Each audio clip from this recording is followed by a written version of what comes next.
Estenda as suas mãos para cá, vamos orar pelo nosso irmão, nosso pastor, para que Deus derrame graça. Senhor, aqui está a tua igreja reunida para ouvir a tua santa palavra. O momento mais importante no culto, que é onde o Senhor se revela para nós. O Senhor se revelou na tua palavra, e todas as coisas que ali estão, é que o Senhor quer que nós saibamos. Aqui nós damos prioridade a pregar todo o conselho de Deus, todo o conselho do Senhor. E teu servo se preparou para isso, para pregar, para trazer uma palavra de ensino, de conforto, de consolo, de tudo aquilo que a tua igreja precisa ouvir. Derrama graça sobre ele, Senhor. Que teu Santo Espírito esteja com ele, que ele diminua, o Senhor cresça, e que nós diminuamos diante do Senhor, humildemente, para ouvir essa palavra maravilhosa, para a honra e glória somente do teu santo nome. É o que oramos em nome de Jesus. Amém. Deus te abençoe.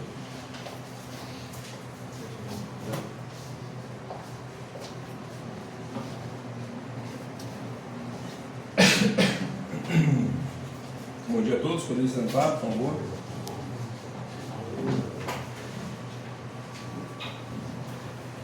Abra sua Bíblia, por gentileza. Salmos número 126.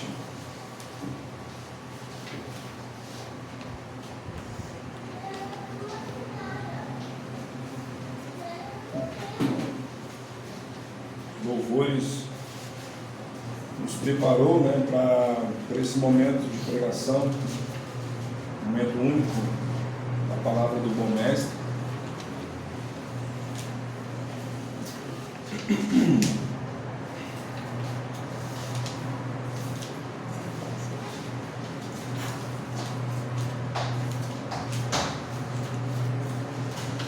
Algumas Bíblias têm como tema, o consolo para os que choram. Quero hoje aqui colocar um tema central como restauração. É isso que este salmo vai nos dizer sobre a restauração, sobre as nossas vidas. Gostaria de compartilhar com você neste momento. Vamos ler a palavra do bom mestre. Diz assim: quando o Senhor restaurou a sorte de Sião, ficamos como quem sonha. Então a nossa boca se encheu de riso e a nossa língua de júbilo. Então, entre as nações se dizia: grandes coisas do Senhor tem feito por eles.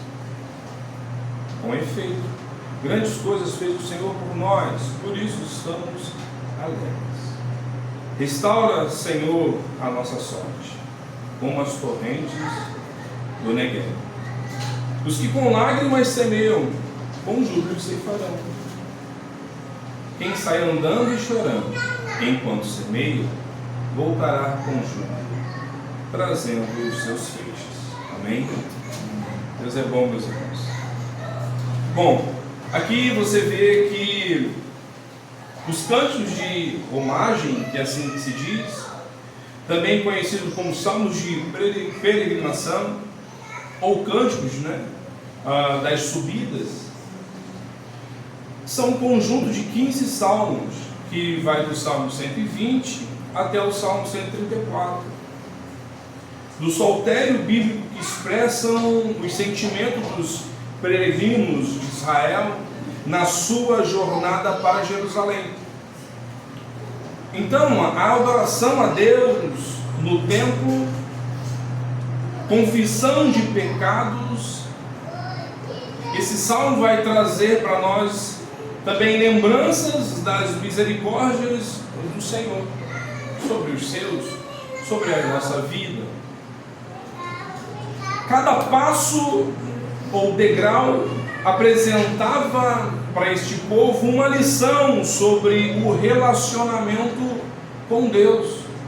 Os salmos de romagem são como um hinário que resgata assuntos, resgata relacionamentos, resgata algo que não só um relacionamento, mas também verdade relacionada com a palavra de Deus, com a vontade de Deus. com a verdade de Deus. Então, não só com isso, mas também com o pacto da graça, com a família, com o amor, com a comunhão e o mais importante, com a esperança do Filho de Deus. Então, para que possamos entender um pouco sobre este texto, gostaria que você abrisse a sua Bíblia aí, um pouco mais à frente, no Salmo 137.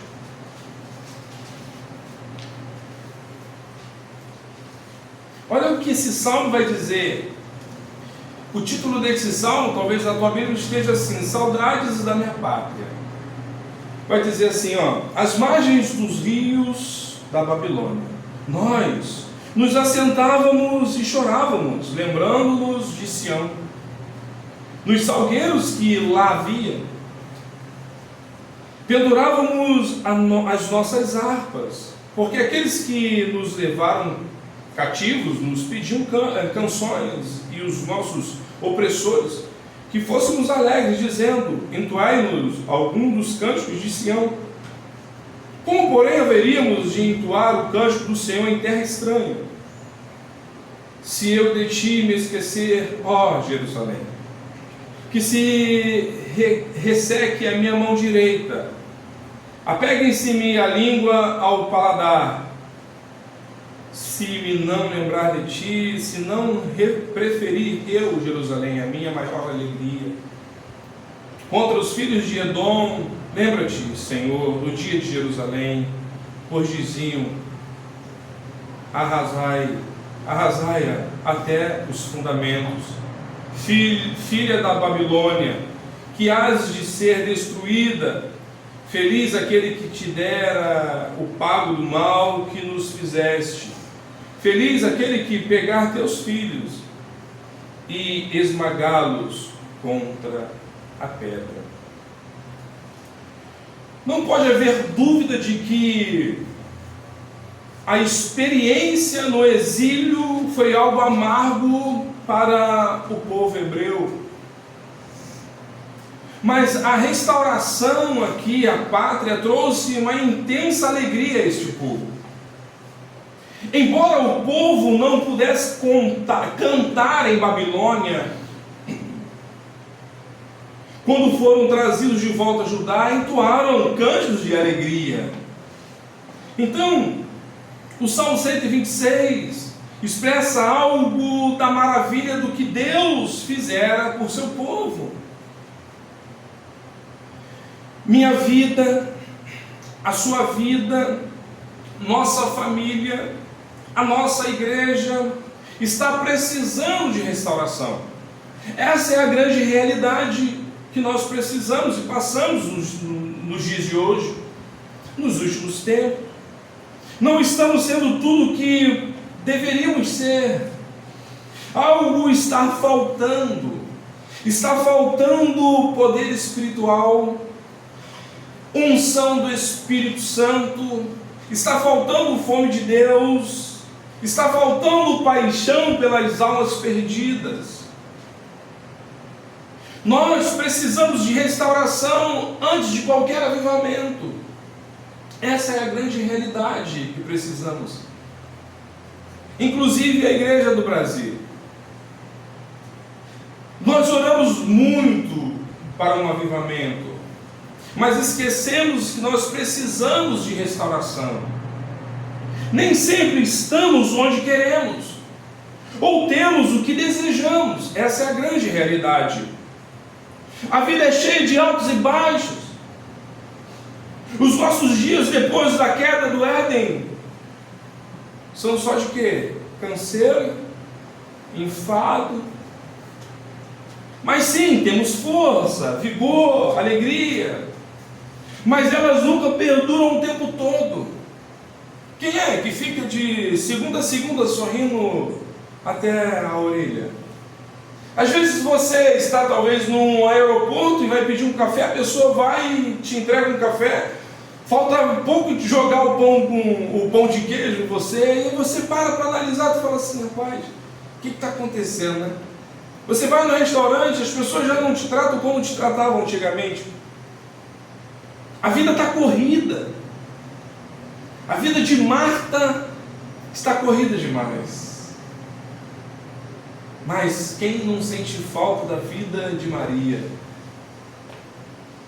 De estar aos pés do Senhor. Nós não temos mais tempo para isso. É porque eu tenho um filho, ou então tenho um trabalho a ser feito, ou então eu tenho uma correria, ou então é muito gabinete, né? Ou então é muita coisa que a gente para e como é que vamos nos alimentar? Ou então é aula que eu tenho que dar.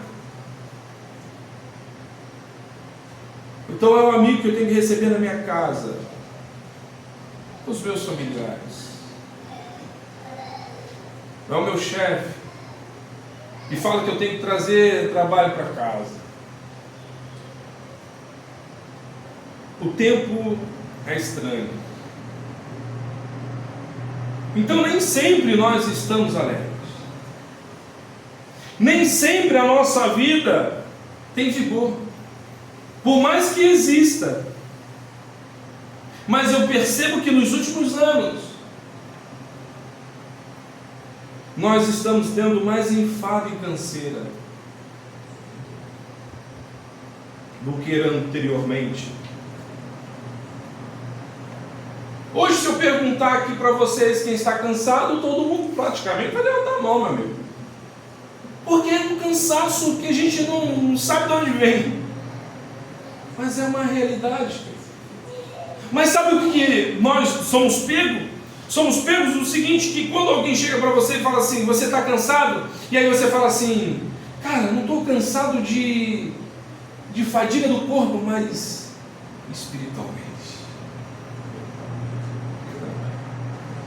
Engloba tudo, meus irmãos. Essa é a realidade. Então aqui vai nos dizer que nós precisamos ter as energias renovadas para alcançar o mundo debaixo desse sol. Mas como isso pode acontecer?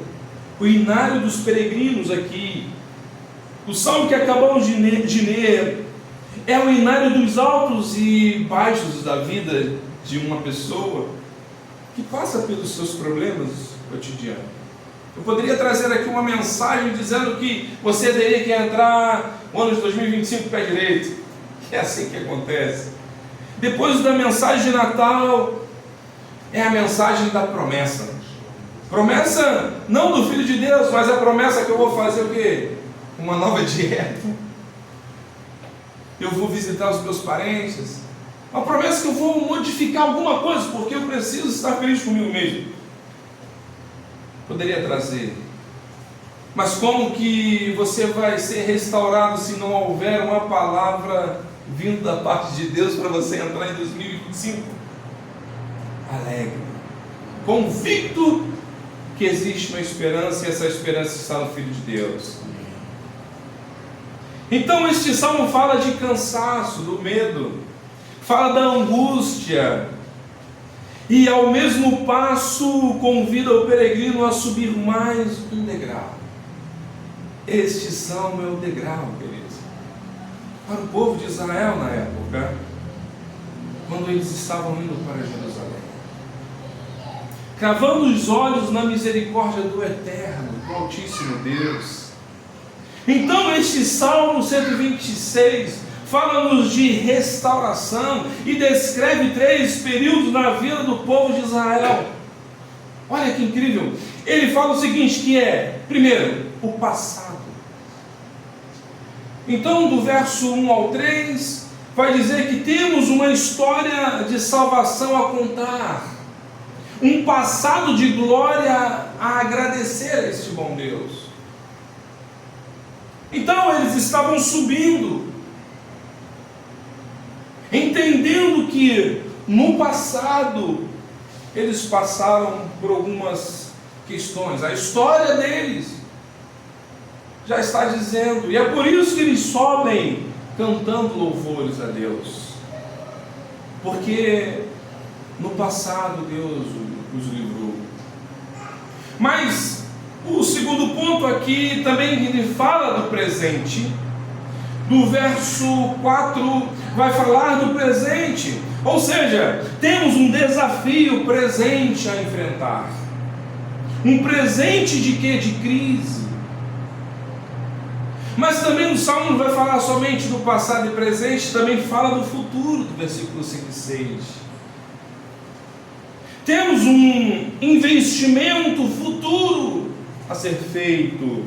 Um futuro de investimento e promessa em Cristo. Então, o mesmo Deus que agiu no passado é o Deus que age no presente.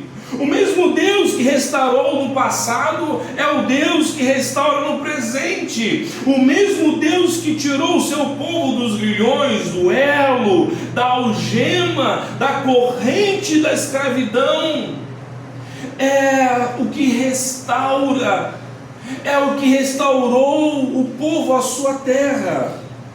E é o mesmo que pode mudar a nossa sorte nesta manhã. É isso que este salmo está dizendo.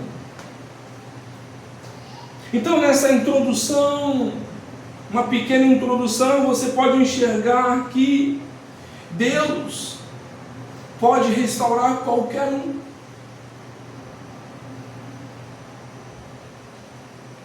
As maravilhas que Deus fez ontem devem nos inspirar a buscar a Deus com mais fervor hoje.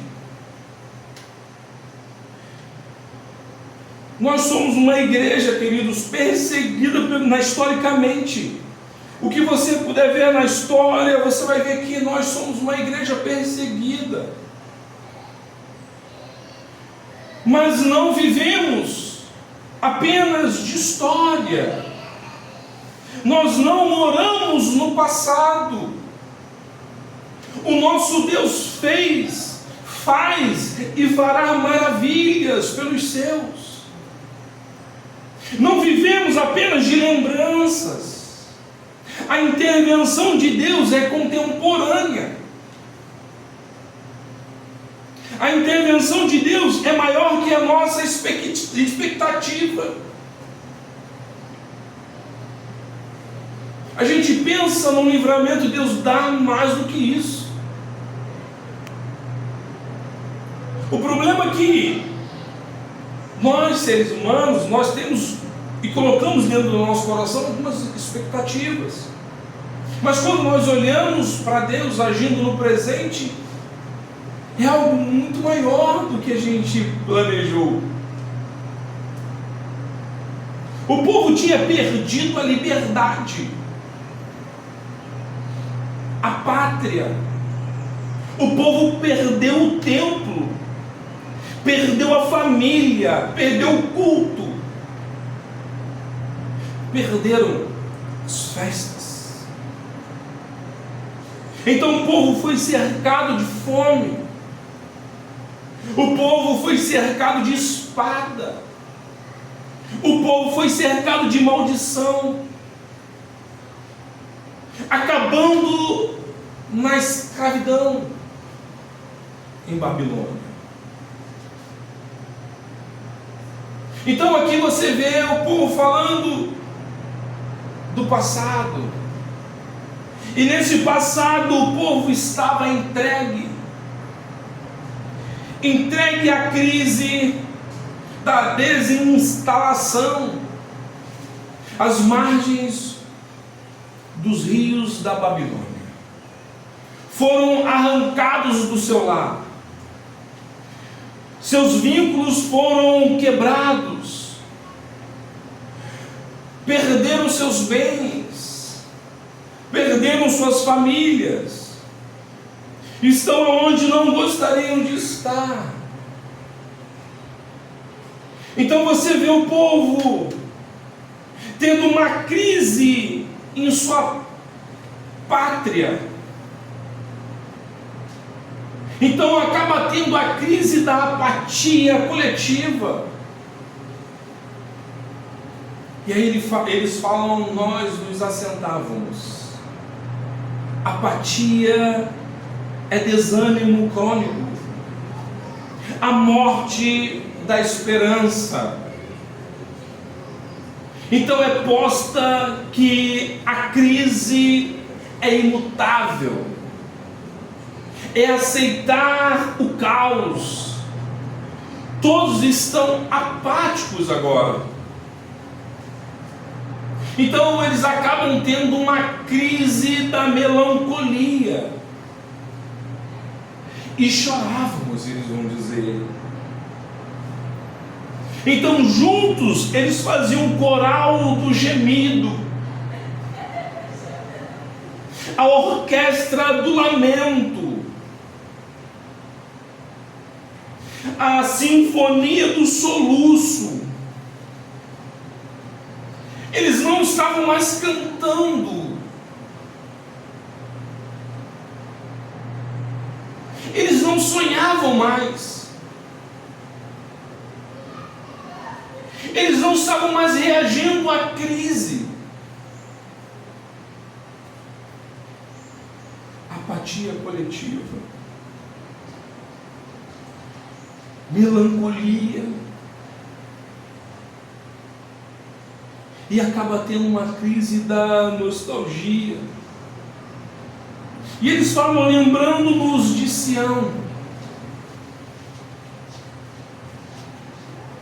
Eles estão amargos com o presente, porque não largaram o passado. Eles só cantam os cânticos de Sião em Sião. Eles penduraram as harpas e só começaram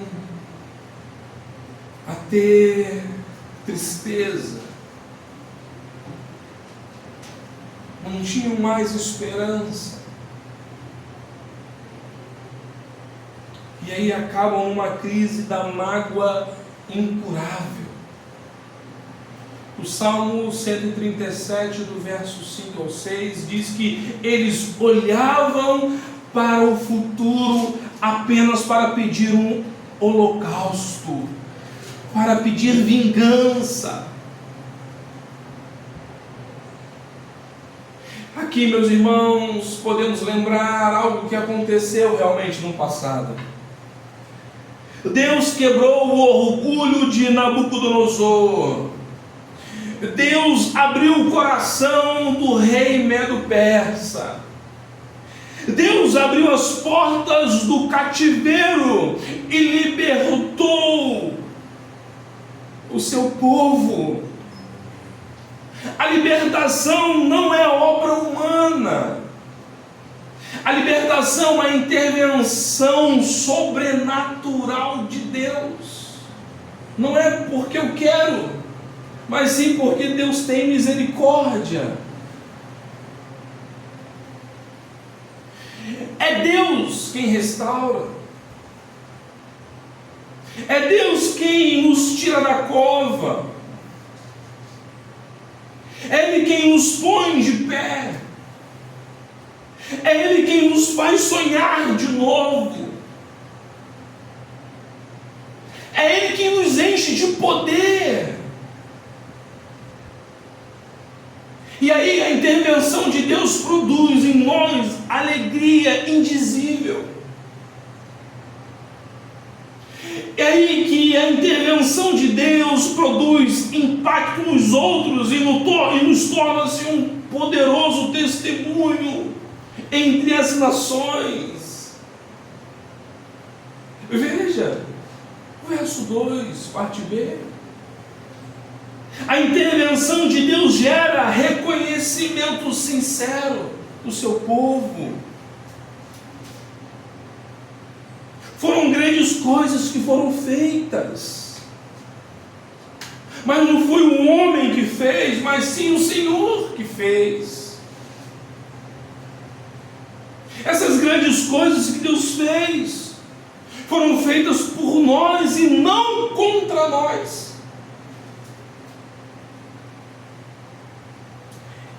Os lugares secos do agora podem ser fontes abundantes de vida amanhã. Veja o que ele vai dizer no verso 4. As torrentes. Um passado de glória não é uma garantia de um presente glorioso. Eles estão alegres pelas vitórias do ontem, mas ao olharem para o presente, a vida está como um deserto. As vitórias do ontem não são suficientes para hoje. Temos que andar com Deus hoje. Temos que ser cheios do Espírito Santo hoje. Temos que evangelizar hoje. Temos que investir na família hoje. Não podemos apenas celebrar as vitórias do passado. Existe um presente com Deus hoje. Antigas bênçãos não são suficientes para a vida hoje. Assim como antigas mágoas não devem estragar o presente. Sansão era um jovem cheio do Espírito Santo, mas cedeu ao pecado e terminou sua vida preso e cego. Davi era um homem segundo o coração de Deus, mas por não vigiar, adulterou, mentiu e assassinou. Os lugares dos grandes avivamentos ontem, hoje em dia, são palcos de igrejas mortas. Aqui está a minha maior tristeza. Os jornais do Brasil e mundo afora, eles ostentam nas suas páginas o seguinte: igrejas holandesas começaram a virar boates, começaram a virar bares, começaram a virar cervejaria, começaram a virar livrarias, começaram a virar hotéis, restaurantes, academias de ginástica. Falta pão na casa do pão. E aí nós vamos entender por que aconteceram essas coisas. Por que aconteceram essas coisas? Quando falta pão na casa do pão, o povo foge. Porque não tem pão, vai para onde vão te alimentar. Quando falta pão na casa do pão, o povo perece. Quem sabe ontem você foi uma pessoa cheia do Espírito Santo, uma bênção, mas o coração agora está murcho, seco, vazio. E aí você não entende. Mas meu amigo, minha amiga, quando tem pão na casa do pão, o povo retorna. A sequidão hoje não é um motivo de desânimo, mas é motivo para um clamor maior no presente. É tempo da igreja clamar como Isaías: ah, se os céus findessem e tudo descesse. É tempo da igreja fazer como Elias, subir à presença de Deus e meter a cabeça entre os joelhos para orar até chegar o tempo da restauração. Os avivamentos nasceram no ventre de crise. Você vê Atos, capítulo 2, os discípulos estão com as portas trancadas, em crise, com medo, mas o Espírito Santo veio e eles se levantaram. Eu estava preparando esta mensagem e Deus me levou para o país de Gales. Deus me levou para a África do Sul. Deus me levou para a Judéia. Deus me levou para alguns lugares. E como Evan Roberts, em 1904, no país de Gales. A história vai dizer que um culto pela manhã, que Robert estava a ponto de explodir, e de joelhos com os braços sobre o assento no primeiro banco, à esquerda do púlpito, ele começou a chorar. Lágrimas de suor intensos lhe cobriam o rosto, em meio ao choro copioso. As únicas frases que ele conseguia dizer era: Senhor, quebranta-me, Senhor, quebranta-me, Senhor, quebranta-nos. Essa frase ele estava escutando de um pregador que era o reverendo Joshua daquela época. E a história vai dizer que veio um avivamento potente no país de Gales, através de um homem que se colocou na brecha perante Deus, que dobrou o seu joelho e pediu um aquebrantamento de coração. Então, Erlo, em 1966, na África do Sul, no seu livro Avivamento na África do Sul, ele disse que certo dia, quando nos ajuntamos para orar, de repente Deus fendeu os céus e desceu. Nós não havíamos pedido ou orado por aquilo, nem tampouco sabíamos o que esperar, mas repentinamente veio um som como de um vento poderoso. Não sei explicar-lhe bem, ele vai dizer, só posso fazer uma pálida comparação. É como alguém ir a uma estação ferroviária e abrir as válvulas de um tanque de ar pressurizado. Mas ainda, ele vai dizer, não é bem assim. Ele tenta explicar, ele fala, eu não consigo explicar, mas não é bem assim. Era como se aquele vento soprasse e soprasse através de nós. O Espírito de Deus desceu e ninguém precisou dizer ao outro que Deus estava no nosso meio. Havia plena consciência da presença de Deus entre nós. Todos sabíamos que Deus estava no nosso meio, sem dizermos uma palavra. Só pude colocar a minha mão direita na cabeça, encurvar-me e adorar o Deus do céu. Aquele acontecimento, logo após aquela experiência no local das reuniões, o Espírito de Deus veio sobre aquele lugar, sobre toda aquela área e trouxe o povo para nós. Não foi eu que fui buscar, mas foi Deus que trouxe para nós.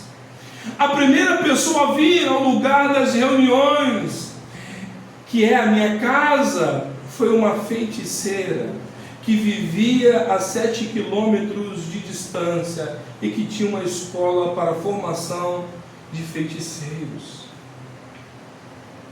Meus irmãos, aconteceu um avivamento incrível na África do Sul com os Zulus.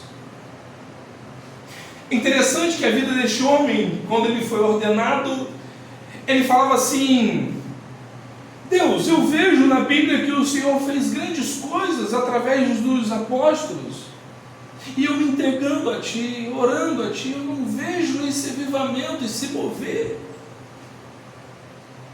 Mas ele precisava primeiro de restauração. Ele nem esperava pelo avivamento quando ele veio. E a história vai dizer que ele ficou mais de 3 meses recebendo feiticeiros, endemoniados, entre outras coisas, pedindo perdão a Deus. E ele perguntava assim: quem te enviou? E eles falavam assim: eu não sei, mas foi uma força dentro do meu coração que me impulsionou a vir aqui.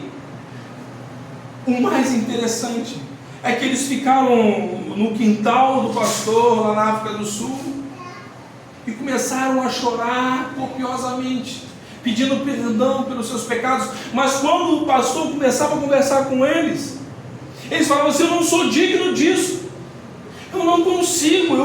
É como se eles estivessem falando: eu preciso preciso é do inferno, eu sei o que eu fiz, eu sou pecador. E a história vai dizer que no final do dia, o rosto dessas pessoas começaram a brilhar. E começou um semblante de alegria, porque eles entenderam o perdão de Deus naquele lugar. Para ter um avivamento, há uma necessidade de uma restauração. A restauração é a obra soberana somente de Deus. Nós não restauramos a igreja com decretos e leis. Nós não produzimos avivamento. Ele vem do céu. Nós não procuramos, melhor dizendo, melhores métodos para trazer um avivamento. Deus que procura homens e mulheres e traz o avivamento através de uma restauração. Ezequiel 37 vai dizer: Senhor, poderão reviver esses ossos? Senhor, Tu o sabes. A restauração é fruto da oração fervorosa. Hoje temos fome de livro, mas não temos fome de Deus. Lemos livros sobre oração, pregamos sobre oração, temos uma boa teologia sobre oração, mas oramos pouco. Jesus orou e o céu se abriu. A igreja orou e o Espírito Santo foi derramado.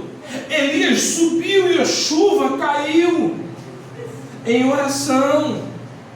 Spurgeon vai dizer que o segredo do meu ministério é a igreja em oração. A restauração é um milagre de Deus. O Negueb é uma região árida de Israel, ao sul das colinas da Judéia e da Zefela, e ao leste da baixa planície da Filisteia.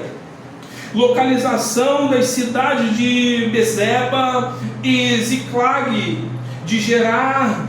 O deserto fica 11 meses seco, queridos, mas ao mês das chuvas as águas correm das montanhas e formam os leitos e correntes fluentes de águas e abrem as areias do deserto. Onde tem água, toda a terra é boa. Então o povo estava dizendo: torrentes do Negueb. Passou um tempo em aflição, mas Deus trouxe alegria para eles. A nossa vida pode ser corrida, mas existe um tempo de refrigério. Deus pode fazer os rios do Espírito Santo brotarem no deserto da nossa vida. O Deus que fez a vara secar de Arão e florescer pode ser o seu deserto, que pode se tornar em uma grande fonte. Ezequiel 47 fala da torrente das águas purificadoras. Isaías 44, versículo 3 e 5 vai dizer: porque derramarei água sobre o sedento e torrentes, sobre terra seca, derramarei o meu espírito sobre a tua posteridade e a minha bênção sobre os teus descendentes, e brotarão como a erva, como o salgueiro junto às correntes das águas. Um dirá: eu sou do Senhor. Outro se chamará do nome de Jacó, e outro ainda escreverá na própria mão: eu sou do Senhor. E por sobremodo e sobrenome tomará o nome de Israel. Deus é o refrigério da sua igreja. Deus é a torrente de águas que nós precisamos. Então, a semeadura com lágrimas é o prelúdio certo de uma colheita abundante. A semeadura é dinâmica. A semeadura exige o quê? Você sair, você andar, você chorar. Precisamos pregar aos ouvidos e aos olhos, falar sobre as razões do pequeno resultado da pregação. Precisamos regar o solo com as lágrimas. Precisamos aprender o evangelismo das lágrimas com Jesus, com Paulo, entre outros. A colheita é certa, é feliz e também é abundante. Os olhos do salmista se movem na direção do futuro de Deus. Os olhos cheios de lágrimas se encheram de esperança. O coração estava alegre, porque Deus estava com eles. Encheu de expectativas. Um coração puro agora, não mais de pedra. O peregrino começa a andar em direção às promessas de Deus. Enquanto anda o peregrino, mesmo chorando, o peregrino ele começa também a semear, e ele precisa semear, mesmo que ele venha chorar. O peregrino deve espalhar as suas sementes, mesmo que você chore, mesmo nas horas mais difíceis de sua vida. O temor do Senhor, meu querido, mesmo que ele não veja os frutos da colheita, o peregrino precisa ter esse temor. Os peregrinos já sentiram alegria, como em Salmo 122, mas existem situações em que a peregrinação é feita com os olhos cheios de lágrimas, e de fato isso acontece. Com os olhos de esperança, o salmista tem certeza em Deus dos frutos que sobrevirão. Os olhos marejados não impediram de ver a ceifa certa e a garantia pelas promessas do pacto com Deus. A esperança em Deus é o motor do peregrino em tempos de sequidão espiritual. Não podemos perder essa esperança, a visão desta promessa. Meu irmão, Cristo é a nossa esperança.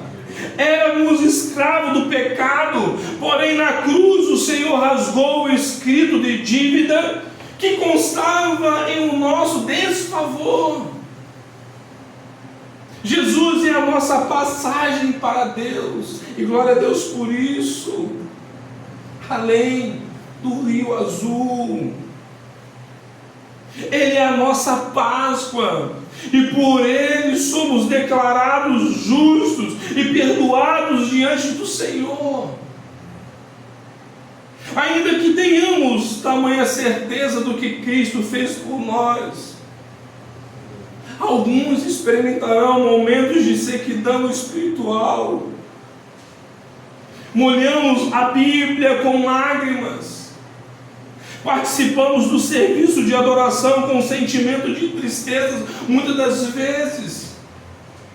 Talvez você já se sentiu assim, ou talvez esteja assim. Às vezes você entra para o teu quarto e você não consegue mais, você está seco.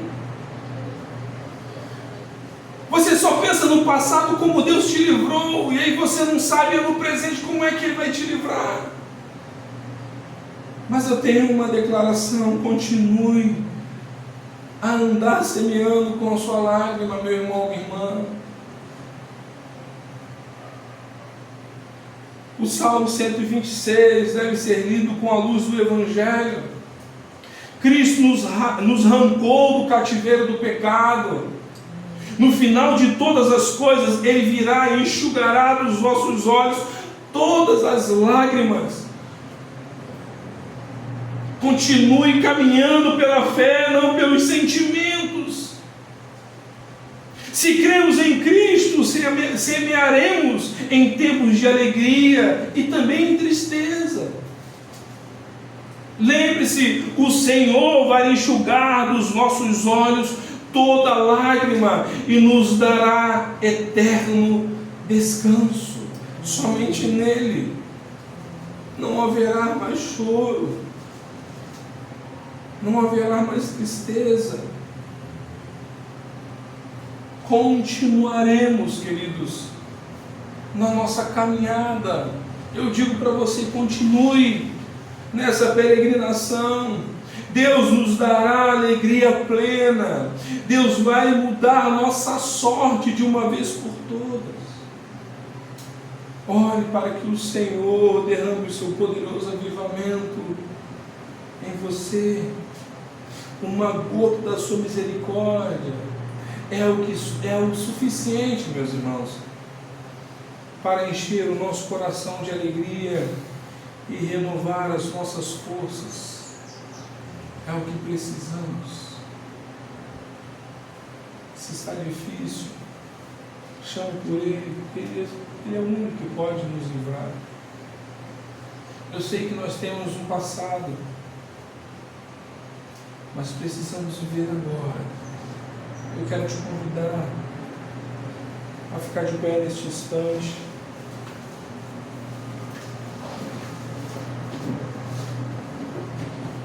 Você pode ver a bondade de Deus. Nós vamos cantar um louvor, encerrando este momento, sobre a bondade de Deus, sobre o favor de Deus em nossas vidas, porque a graça de Deus nunca falha, e é por isso que estamos aqui. Deus nos trouxe aqui, não foi porque que você quis, ou coisa qualquer assim, foi porque Deus, Ele é bom, e a tua misericórdia tem durado para todos sempre. Que você possa cantar esse louvor como uma oração.